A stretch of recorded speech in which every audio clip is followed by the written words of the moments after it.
Ford is full steam ahead with the Bronco. They've brought out the Bronco Raptor, a high-performance version of the standard model. We're going to put it through our instrumented test.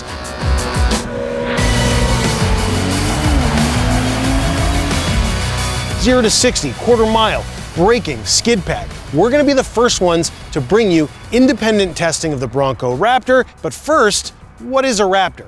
Well, it's the name that Ford applies to their high-performance off-road vehicles. So first, they did it with the F-150, their pickup truck, and now they've applied the Raptor name to the Bronco. So what does that mean? It gets a high-horsepower engine, all sorts of suspension changes, bigger tires, and extra power under the hood. I think I might have said that at the beginning, but it's worth noting again.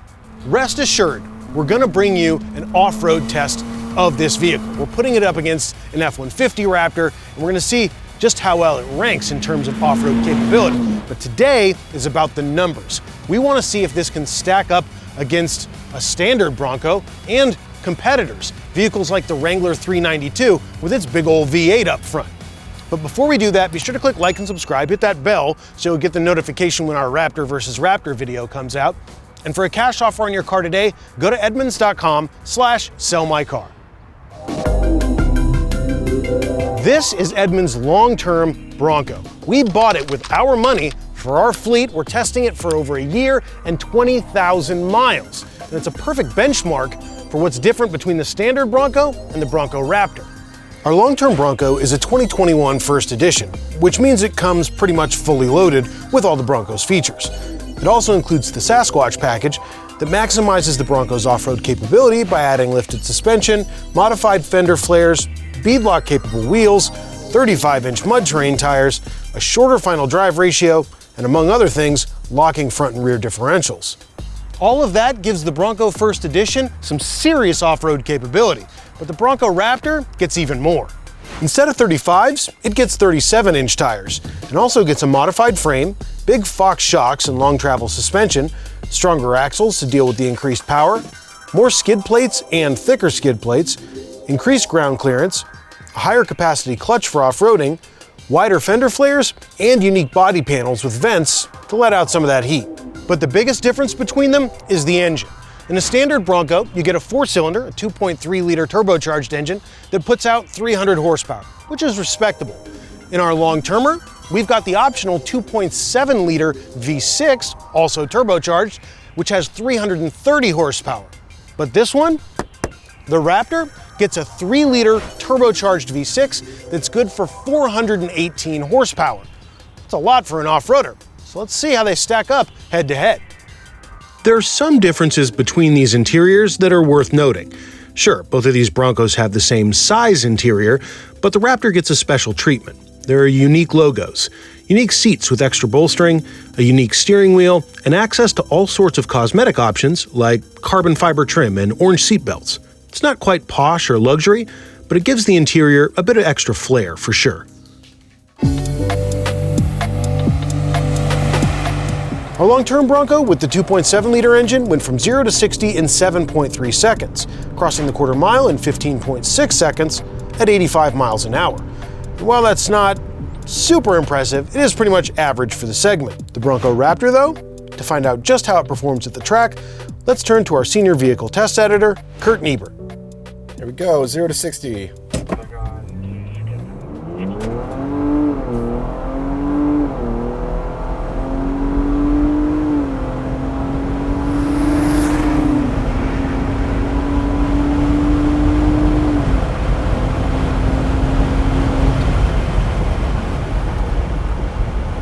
Well, to nobody's surprise, that is faster than our long-term Bronco. Twin turbo V6. This is a 3-liter V6. It does sound a bit better. Boy, these Broncos are noisy on the inside. All right, we're gonna try that again. We're gonna power brake it. 2-wheel drive high. I like a little wheel spin. Sometimes you get some wheel speed, you get some engine RPM speed, and it goes a bit faster. So we're gonna do that. Left foot on the brake really hard, right foot on the gas, and there we go. Pretty smart. A little quicker. Still noisy though. Yeah, I don't think it's as fast as a Tremor, but it's no slouch for something that's off-road only, essentially. But it's got enough power where this thing would just be a blast, just bombing down some sandy wash. No doubt. The Bronco Raptor went from 0 to 60 in 6.3 seconds. It did the quarter mile in 14.7, crossing the finish line at 89.9 miles an hour. It's certainly faster than our long-term Bronco, but it's not exactly blazingly quick. To be fair, it takes a long time for any off-road vehicle to come to a full stop, like any Jeep Rubicon, the Wrangler 392. They're big, they've got off-road tires. Off-road tires are designed to be off-road, not on-road. And that really comes through in handling and in braking performance.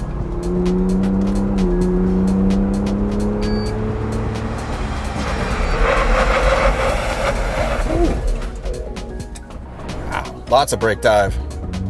That's that off-road suspension, just like everything else. This, you know, you can feel how off-road ready the vehicle is by the braking performance, by the nosedive, by the way it bounces back up after it stops.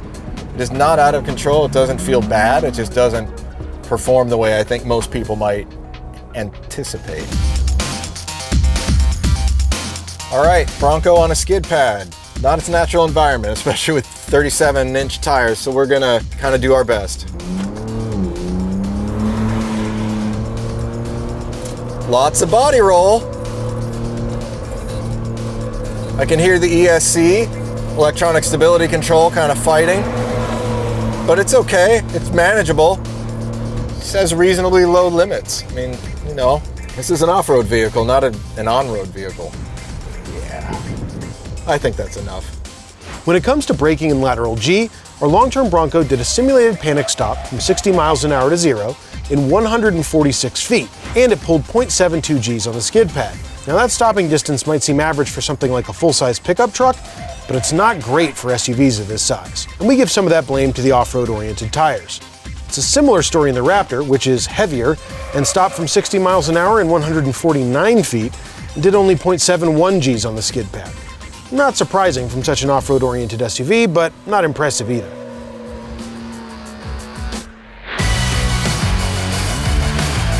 The Bronco Raptor is the most powerful version of the Bronco you can currently get, so it stands to reason that it would be faster than our long-termer with its 2.7-liter V6. But I don't think the story is in the numbers between these two.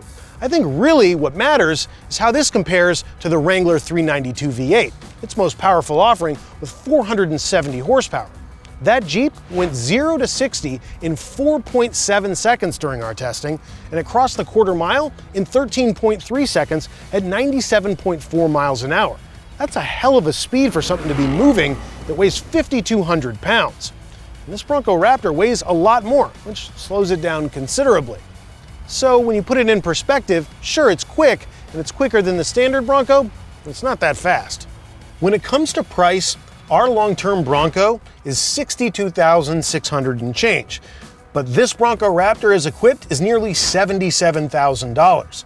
It's a $15,000 price gap between the two of them, and in terms of straight line acceleration, I'm not sure it's worth that extra cost. Now, sure, it does go faster 0 to 60, quarter mile. The braking is a little bit longer because this one's heavier, and handling's a wash because they both have similar off-road tires. But what I really want to see is if that extra power and all the extra off-road equipment adds up to a much better experience in the dirt, which is why we're going to put this up against an F-150 Raptor and see how things shake out. For that video, click like and subscribe. Be sure to hit that little bell below. And for a cash offer on your car today, go to edmunds.com/sellmycar.